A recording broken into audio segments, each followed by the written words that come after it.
I looked outside and saw a hairless goblin-like creature crouching down by my car. What? Do you see it? Was it Dobby? Dobby was here to change your tires? What, you got into like a fight with an elf goblin gang? Hi, I'm Em. And I'm also Squidward. I'm Squidward, I'm Squidward, I'm Squidward. I had that song stuck in my head for the last week. So. I know. Because I edited the video with it. It's gonna be stuck in your head for the rest of the week. For the rest of time. And we're your Meta PsycKicks. This is Liv. She's a psychic medium. I might also be a psychic medium. And we are finally doing the listener story. My dude, this is the first one. You excited? Yeah, I've been telling you that we've been ready for this forever, and you're like, no, we have to read 8,000 stories, and I'm like, we gotta get the best ones. Nah, they don't even have to be the best ones. The people want them. So, if you have no idea what we are talking about, we asked you guys for your best paranormal stories or anything that relates to our channel, really. Today, we're going to read some of your stories, and as psychic mediums, we're gonna tell you if things were actually there. Hopefully. Em says I gotta put my medium hat on. What does my medium hat look like? It's probably eccentric as cause Leo. With lots of dangly things and glitter. It's probably a crown, let's get real. So, our first story is brought to us by, oh gosh. Are you guys ready? Our first story is brought to us by Abra G. Abracadabra. Sorry. Abracadabra. I have lives. very admirably named this the Levitating Woman. Are you ready for the story? Gross. When I was 14, maybe 15, I lived in a house that was almost at the end of my small town. There was an open file in front of us and some farming land with cows at the right from us. My sister's room was right next to mine, and I would sleep with the door open. There was this shadow figure coming from my sister's room and stopping in front of my door. I knew she was a woman, and I knew she was wearing a dress, but her face was in shadow. And I realized that her feet weren't touching the ground. Okay, maybe she's got a jetpack. Oh, okay. I don't think she had a jetpack. There's nothing saying here about that. I realized that her feet weren't touching the ground. She hovered slowly into my room. What? Abra. Was the floor lava? Oh my god.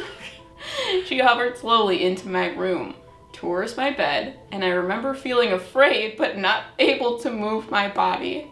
As she got closer to me, I felt my eyes weigh heavy, and as soon as she was almost on top of me, I fell back to sleep.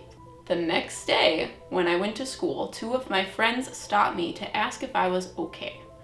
I guess they had a sleepover, and one of my friends had a dream where the woman was in my house. That she was in the room with a bunk bed, and she walked across the hall to a room. But moonwalked, because her feet weren't touching the ground. Oh my god. She walked across the hall to the room I was sleeping in. I don't remember what I said to her, but I do remember I felt cold chills down my back because my sister's room had a bunk bed, and she didn't know that. My friend told me she wasn't going to hurt me, she was just wanting to watch us, that I need to be careful because she might come back. What do your friends do? Do you see a woman? Yeah, I feel like she had long blonde hair that was like pleated almost, like not necessarily like curly but wavy, kind of like Taylor Swift vibes, you know? Uh-huh. Let's just make this person Taylor Swift. Oh.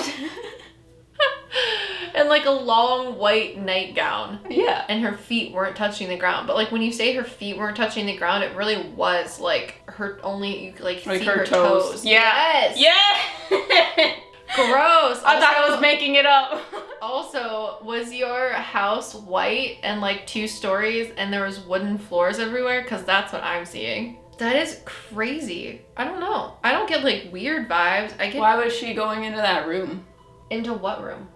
Into this girl's room, because she came from the bunk bed room Where the sister room, was. to her room. It's was she just like making sure that they were okay? I feel like it's because she knew that you knew she was there. You know, like when you catch someone doing something or like someone catches you doing something, you gotta like own up to it, you know? She's like, oh, you saw me. Does she live there? I think she's associated with the land, not the house. Okay. I feel like there was something where your house was before that she was associated with, but she's very like ethereal. Like it's been I see. It's weird. Like the house that she was in was like older style, but your house is more modern style now. Yeah, I feel like she's associated more so with the land and maybe like the cows. You know, like those people in like Norway or something where they like sing to the cows to get them in. She's showing me like that, but not. That's cute. It is cute. Definitely like a creepy vibe though, because like her energy. Because like, very, why is she she's like floating? the fog. You mean at the graveyard? Yeah. Hmm. She has the foggy vibe to her. Okay, since I'm a bleeding heart Leo, I'm gonna do the one that M titled A Beloved Soul. So this is brought to you by Emily B. Emily! This is your turn. You put your medium hat on. We'll see what comes out. My grandpa was a huge part of my life, and he always will be. But after he passed while I was 13 of pancreatic cancer on March 13th, I always thought about if I could ever hear his gentle, soft voice again. But I saw no hope as I started to cry to the memorial picture of him on my wall. One night, I was sobbing. I don't know if I was hearing things, but I swear I heard my grandpa say in the most joyful way possible, "Hi, Em!" as I screech into your ears. M or Emmy was the nickname I have, but usually only my grandpa would use. I don't know. I just felt, I don't know if I just crazy. We read this girl before. Did we? I think so. Because she was talking about seeing her grandfather. Like she sees The one in the hallway? Yes. Oh. Well, if that's the same person, then... I feel like she sees like partial apparitions but thinks that it's not real. When you walk into the bedroom, your bed is off to the right, but on the, like against the wall, and there's a nightstand, and he was like sat next to you. It was really cute. That's adorable. I like that story. I like stories like that. Yeah, I don't know if I'm making this up, but I hear like jingling sounds, like if you had like coins in your pocket. Isn't that what I said when I read her though? If this is the same person, he has like keys in his pocket. Ah, like, that's what the jingling is. You know the old man that have the key rings on their pants? Yeah, like he walks like a janitor, you, but like on the right of you, and he like jingles. Yeah, key rings. And I feel like you hear it, but you don't actually hear it. But you get this sensation of love from it. So like, this is weird. Clairsentient. Yeah, kind of. It's weird because like when my mother has a certain sound and I have known how she sounds since I was a little kid. So like if I was in the basement at like daycare and I would hear my mother because she jingles a certain way. You would know that it was her. I'd be like, oh, I have to leave. My mom's here. But it's like the feeling you get when you hear the jingle sound because you know who it is. You don't necessarily hear it, but you feel the sensation of hearing it. Does that make sense? Yeah. Yeah. Our next story is brought to you by Cora B. Thanks, Cora B. We named the spider that lives on my porch Cora. Did you? You did. When? Why did I Wednesday name it? or something? When? Why? Because it's this big. What do you mean, why did you name it? There's a spider that lives on my porch. It's this big. Its name is Cora because we're scared of it. Not that we're scared of you, but we could have named it in honor of you, even though we have just met you. This one is named The Man in the Elevator. Hey, first of all, you guys have helped me with my spiritual awakening so much, and I'm so thankful for two of you. We're thankful for you. My spiritual awakening started about when I moved out, but I always felt extremely connected to nature, especially trees and insects, spiders, and cats. In my first flat, I was living with the spirit of an old man who lived there before me. Whenever I went outside, he would get the elevator for me and the doors would open automatically. He's so cute. Do you see him already? Yeah, he has like scruffy stubble face. Yeah. And he's older and I feel like he wears like overalls or he wears suspenders. Sorry. He mostly like to sit in the kitchen / living room, and I would mostly stay in my bedroom because even though I didn't mind his presence, I still felt like we both need quite a lot of alone time. That's so cute. I'm glad that they like know all of this information. He also really liked going for walks outside, and as mentioned before, he would always make sure the elevator was already at my floor and ready for me to get in. Then he would let me go first and make sure the door is locked. Yeah, he's protecting you because he thinks that you shouldn't be going around outside alone because you're a girl. Yeah. He is so cute. That's what he's saying to me. I know. He's like, it's not really important for me to like go on walks, but it's important for me to watch her because I'm afraid she's going to like someone's gonna hurt her. Yes. Yeah. He's so cute. He likes to eat like crumble cake, like coffee cake. Oh. And he's like one of the old people that like eats it and it kind of like gets on his lips a little bit. Oh. You know? Sorry. Yeah. I never felt alone in this time because he made sure I didn't. He knew it was my first time living alone. And so he stayed with me for quite some time. He always tried to motivate me to go outside, which is really hard for me because of my depression and anxiety. That's why he watched you. Sometimes I would get the sudden urge to go outside and it felt like I was being pulled towards the door. So I would just put my shoes on and go outside. The elevator was already waiting and the old man would take a walk with me. He would lead me to places I visited as a child and I didn't even have to think about where I was going. This sometimes happened in the middle of a panic attack. Yeah, I also have a panic disorder. Hey, me too! What's up? When Corona started, my best friend stayed with me during the first lockdown, and the old man just left because he knew I wouldn't be alone now and don't need him anymore. I mean, he also just didn't like sharing a flat with two people. And my best friend would stay in the living room a lot, so I think he just didn't like that too much and decided to move on from his old home and me. He's still there. He is still there. He's just respecting your space. Yeah, because you're not alone anymore. Yeah, and I don't think the other person would be freaked out. Yeah, exactly. He doesn't want to scare people. He knows he doesn't scare you. Like, he's very calming for you because you understand why he's there, but like it's gonna freak people who don't understand have that. Yeah, exactly. The elevator wasn't waiting for me at my floor with an open door and never did again.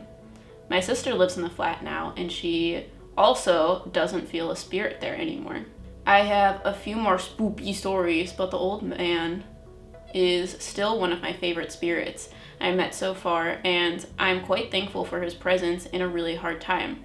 You should definitely walk outside one day, like when your sister isn't home or is like visiting her boyfriend or something, and ask, like, just sit in your apartment or your flat and just say like, okay, I miss you a little bit, so can you like get the elevator for me because I'm gonna go grocery shopping or something, and see if it works. If it does, yes, you literally need to let us know. Because we talk about this on our podcast and stuff a lot, but a lot of people think that when I talk to spirits, it's because they're here, but they're not, because physicality doesn't bind them anymore, so they can be crossed over but also still choose to reside within the physical realm. Yeah. So I think it's so cute that he's like, I'm gonna stay here, but also I can just like head back out, you know? It's so cute. Yeah. He's so adorable. He wears like one of those old like hats, you know, from like the 1920s. Mm-hmm. The like caps that like well, like older people would wear, but when they were younger it was like a popular like newsy boy hat, like the,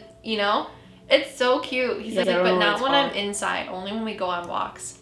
Oh yeah, because it would be disrespectful. Yeah. Oh, he's just like my grandpa. Yes, he's very similar. Put a hat on before you left. He kind of has like a little bit of like a pointy nose. Mm-hmm. Kind of. And his face, he has like stubble and it's gray. And I feel like he had brown hair at one point, but it's like gone, kind of. Yeah. But the most important spirit to me is my grandma, who died when I was around 6 years old. To this day, I still miss her so incredibly much, and sometimes my heart suddenly starts aching so bad and I feel like she's right next to me. But I can't talk to her because my pain is like a wall between me and her spirit. I can't communicate with her yet, but I think you might be able to, and I feel like it will help me get past this wall of pain. And then my ego would get out of the way too, which would make it way easier to communicate with her or other spirits. As soon as I have the money, I will book a reading with you to get some clarity, but until then, I'll just keep listening to your podcast and get spiritually spanked.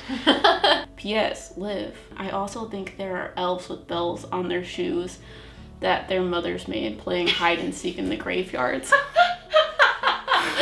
Oh God, you're gonna make me cry. And I think it's interesting because I feel like I see you sitting on the edge of your bed, and that's like when you get up in the morning or when you're about to do something, and that's when it hits you, and she like sits next to you. I also feel like it's happened a couple times in the kitchen, and I see you like, there's cabinets here, and there's cabinets here, and then there's a counter, and then there's the sink in the window, and you're to the right of the sink by the window, and there's the cabinets in front of you, and you like put your hands on top of the cabinet because you're just so overwhelmed with like existence, and she stands next to you on your left and puts her hand over your hand that's on top of the counter.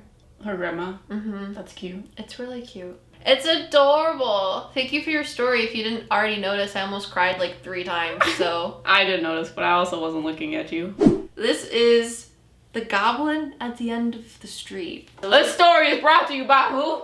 Raimi K. I have more than one, Raimi says, but the one that actually scared me happened a decade ago. A decade ago. Dun dun dun. I was up till around midnight on the computer and I found a tarot card site. Very much relatable. I chose the cross reading. I don't remember the question or thought I had in mind other than it was vague and regarding my future. Every single card I was getting was negative. Wait, did you find like... They're just like automatic tarot reader things that are like, the cross is a spread. Oh! Yeah, so the cards are in a cross shape. And then you click a button and they go and over? And then they flip over and they choose random cards, and then the thing tells you, this is what the cards mean. They have those on the internet? Mm-hmm. I thought you were like looking for tarot cards on like Etsy. Sorry. Okay. No. I don't remember the question or thought I had in mind other than that it was vague and regarding my future. Which is why it was vague, because it's a computer. Every single card I was getting was negative. Ooh. I got death, the devil, the tower, reverse cards, etc. At the end of it, I said, well, that was stupid. As per usual. Relatable. And I shut the computer off. As soon as it was completely dark, I heard a cracking sound outside. I thought maybe it was a tree branch that broke off. I looked outside and saw a hairless goblin-like creature crouching down by my car. What? Do you see it? Was it Dobby? Dobby was here to change your tires? What, you got into like a fight with an elf goblin gang? I'm just saying, what did you have to do to piss off a goblin? I've never talked to a goblin. Well, okay. You're about to. Trying not to. Oh god. They all just come out. They got like cigarettes rolled up in their sleeves. They come out of the like, holes in the ground, the gopher holes. Sorry. One's got a tire iron. Oh my god. It had a greenish yellow glow around it and its vertebrae down its back. I only looked for a few seconds, but it was looking down the road, not at me. I shut the blinds. Adrenaline was kicking in and I started to use the Christian words I grew up with to send it away. Interesting. You can't laugh at people's religion. I'm gonna say, I don't know anything about that either, but if this should happen to me, I would be like, save me, Jesus. I managed the courage to look out again, and it was gone. The next day, I went out to my car and found yellow-green powder by my black tire and could smell sulfur. Proof that it actually happened. What? Were you watching Lord of the Rings? What is happening? Do you see Nothing bad happened in the years to follow, and I never had anything that scary happen again. I still wonder, though, what it could have been and why it came around to begin with. Also, why was it just looking down the street? I wish I had answers. Girl, I wish I had answers for you, too. That's like some Lord of the Rings. Is there a portal? Probably. The goblin isn't bad. No, I think he was just there and you He's saw just it. there. Which is wild. He says that he came out of a portal. Do you have a tree in your front yard, or like he showed me like a big oak tree or like a maple tree. I can only see the bark on the tree. I feel like it's somewhere off to the right of your house. Yeah. And the portal's facing upwards, so he goes in like this. Like if this was him, it'd be like something like that. Something with the tree. The tree to the right of your house. Whoa! Why is he green and yellow? Why are you not green and yellow? Why was there? This is not the channel to judge interdimensional beings or people on their looks, Emily. But I'm asking him why he left yellow and green stuff. Maybe he was like Santa Claus. Santa Claus leaves soot because he comes through the chimney. Will you ask him? Oh, okay. He said the same thing to me, but not in a Santa Claus way. He's like, it came off of the portal. Does that make sense to you? Because he said, if you're saying that Santa got soot from going through the chimney, yeah, it would be the same thing. Oh. Because you saying it was like, oh, okay, guess I'm not making it up. Interesting. But, okay, because we're talking to ourselves. What we're seeing is the little goblin creature, when he went through the portal, he got like this weird stuff on him. And when he touched your car, it like left the residue off on your car. Because something to do with the portal. The portal's weird. It's something we don't understand. Yeah. And that's why when he told me that, I was like, that's weird. It's a spiritual like hole, and you're getting stuff on you from that. And he's like trying to explain it to me, but it's also really confusing. So it's either the portal gave it to him, or it was he had something on him that the portal changed. But if you're getting like soot when you're Santa Claus and you go through the chimney, I don't know. He's showing sense. me like elves. Like elves would leave like glitter, and he's like, I'm a goblin though, so it's not the same. Yeah, anyways, it's interesting. Moral of the story: that's wild. It is. And Santa Claus is real. Also, the goblin is not bad. Yeah. You just may have a portal near your house. And you saw a goblin. That is wild. I've never seen a goblin. I want to see a goblin. I started seeing things physically, you guys. Do not. But I'm also thinking I'm making it up. Never ever. That is wild, Raimi. That was a good one. Thanks for the story. That was a good one. I didn't think that we'd get stories like this. That's so cool. Okay, we want to do content on like cryptids and like folklore and like mythology and stuff, and I'm about it because we literally had Freya talk to us in a reading one day, and my mind is blown about that. And also, if you guys are interested in that content, please let us know below. Yes. What stories do you want us to cover? Like, which mythological creatures do you want us to talk about too? I'm excited. Yeah, because we really want to talk about stuff like that, because we're literally talking to a goblin right now. Which is wild. It's great. Did you guys enjoy these stories? If you did, don't tell us because I'll cry. If you did, make sure to go to our podcast, because we are going to be sharing more of your stories, because podcasts are longer form content than YouTube. What are we doing next? Your mom? You were probably seeing that goblin's aura, and if you guys are interested in auras, we're going to be doing a video next week, so make sure you subscribe, hit that notification bell so that you get notified when that video comes out. You can find us on Facebook, Instagram, TikTok, the interweb sound viral things. You can also book a reading if you want to. If you want. I'm not going to talk to your goblins, but I can talk to spirits. She might. It depends who comes through, my dude. I'm not guaranteeing. I was like medium before whatever this stuff is. Really freaks me out. It's new. We'll see you guys in the next one. Thanks for your stories, because we are your Meta PsycKicks. He's been watching Naruto Shippuden, and he's like, he equated when I talk to plants and trees that I'm in sage mode. Wow. That's really funny. That's how he relates to me. It's through Naruto. Jesus Christ. And I was like, Bradley, I'm actually very fucking pissed off at Naruto just for the fact that if I was in sage mode talking to plants and trees, I want to have on fleek eyeshadow as well. Oh shit.